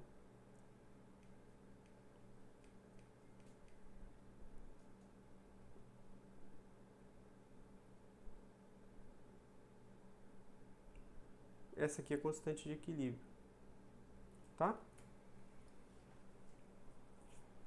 Beleza?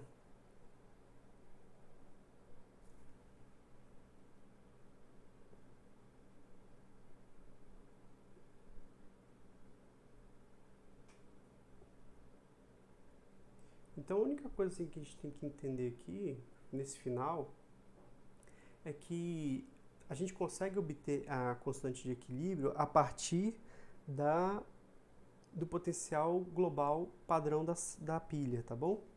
Então lá atrás a gente consegue fazer o cálculo bonitinho aqui da condição padrão, cadê? Tudo começa aqui, do E da direita menos E da esquerda, que você obtém o valor da pilha, certo? Quando a gente volta do riscado assim, fica tão bagunçado, né? Agora sim.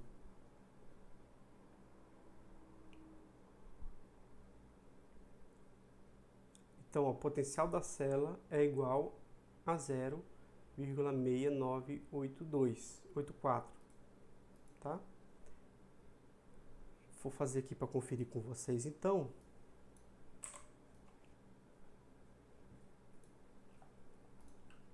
Para a constante de equilíbrio, você considera o potencial padrão, tá? Então, vai ficar aqui só para a gente finalizar. 10 elevado a menos, aí vai vir aquele argumento todo, né, do log.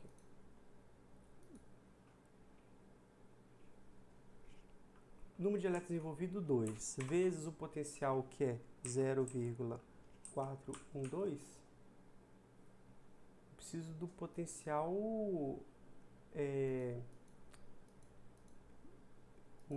padrão mesmo, não é esse potencial fora da condição padrão, não. Cadê?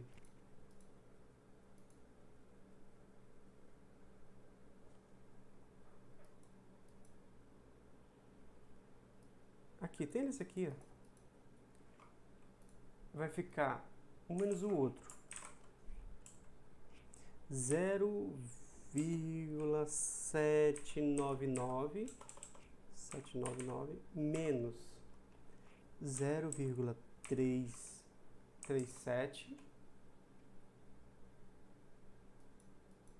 dividido por 0,0592.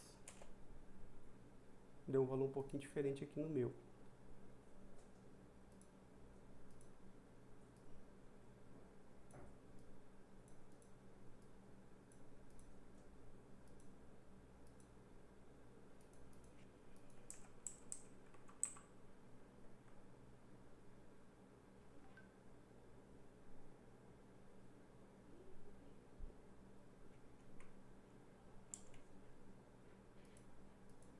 Eu tenho que conferir essas contas nesse slide aqui, pessoal, antes de atualizar lá para vocês.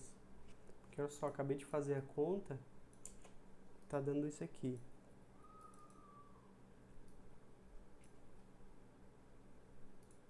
Tá? Vou atualizar o valor aqui direitinho para não ficar errado. Porque aqui deu menos. Deu menor ainda, constante. Deu negativo, né? Vou tentar ver se não é esse negativo aqui. Pronto, agora eu corrigi. Deixa eu ver aqui. Eu botei um menos ali, mas não é menos não. Porque não é menos log, tá? Então fica assim. 4, deixa eu arredondar aqui para finalizar então.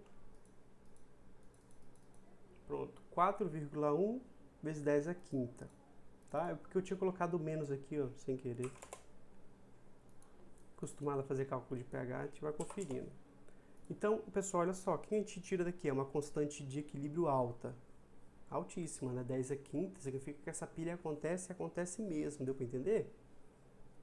Essa pilha acontece e acontece de verdade mesmo, porque a constante de equilíbrio favorece a produção, tá? Produção de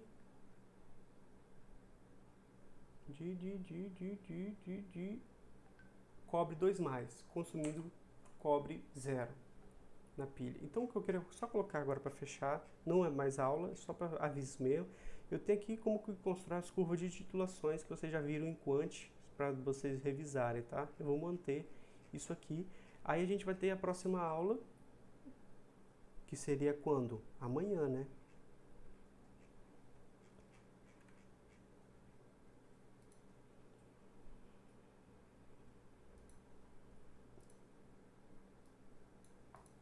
Deixar até aberto aqui para eu editar isso. Próxima aula, pessoal, amanhã, porque essas duas aulas que eu pedi na segunda e terça, porque eu falei que a gente precisava de fazer revisão, né? Isso tudo, você vê que eu até deixei a Quant, é coisa que vocês já deveriam saber. Só revisei extramente. Vou falar assim, amanhã a gente vai iniciar a potenciometria. Então a gente vai iniciar esse capítulo aqui, ó. Certo? Como que funciona, tudo mais, tal, potencial de ação líquida e tal. A gente vai para essa unidade mesmo, né? Entendeu? Alguma dúvida, Maicon?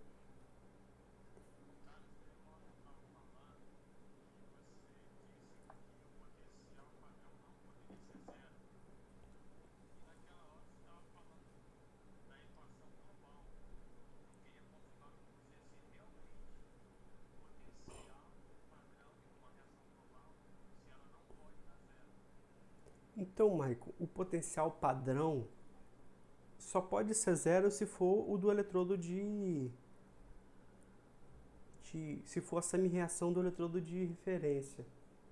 Entendeu?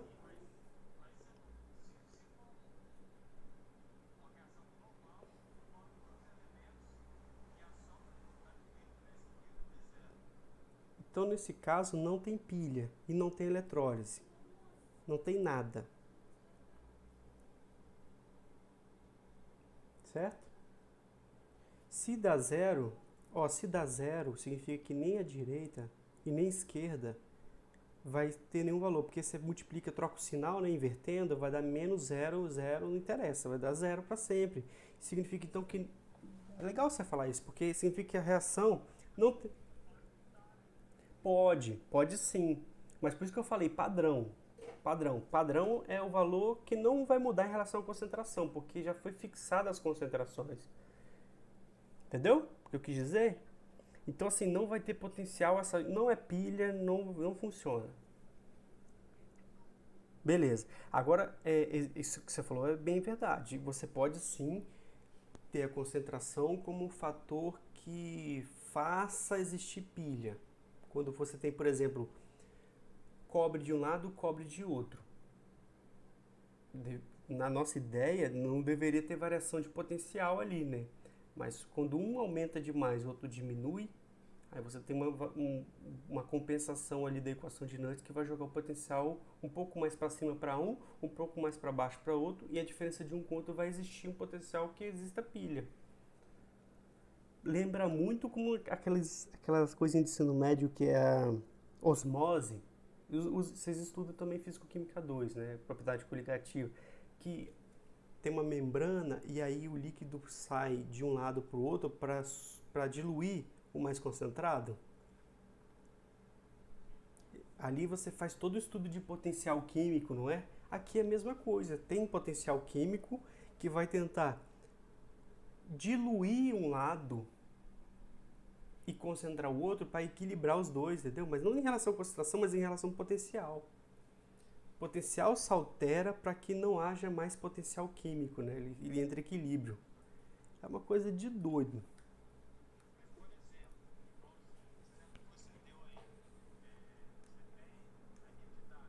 Uhum, beleza, entendi.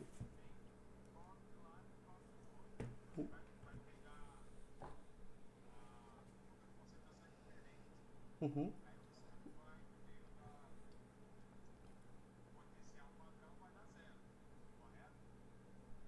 perfeito. Vai sim, Michael.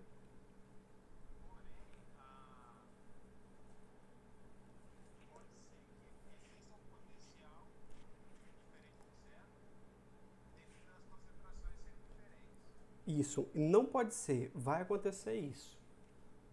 Vai acontecer. O-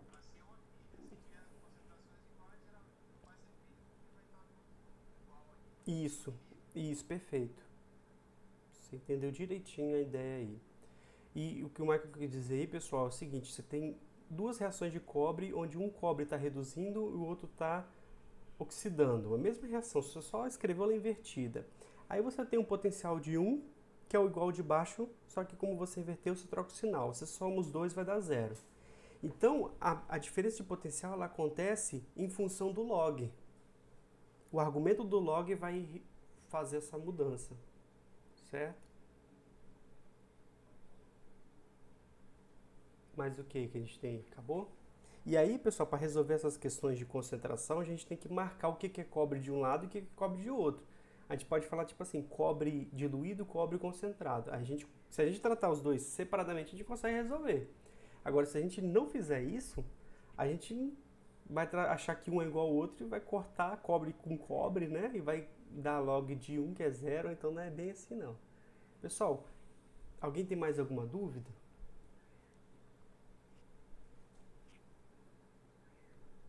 Se não tiver, eu vou pedir que vocês cliquem em sair, que eu vou ver quem vai permanecer na sala que deixou aberto e está enganando todos.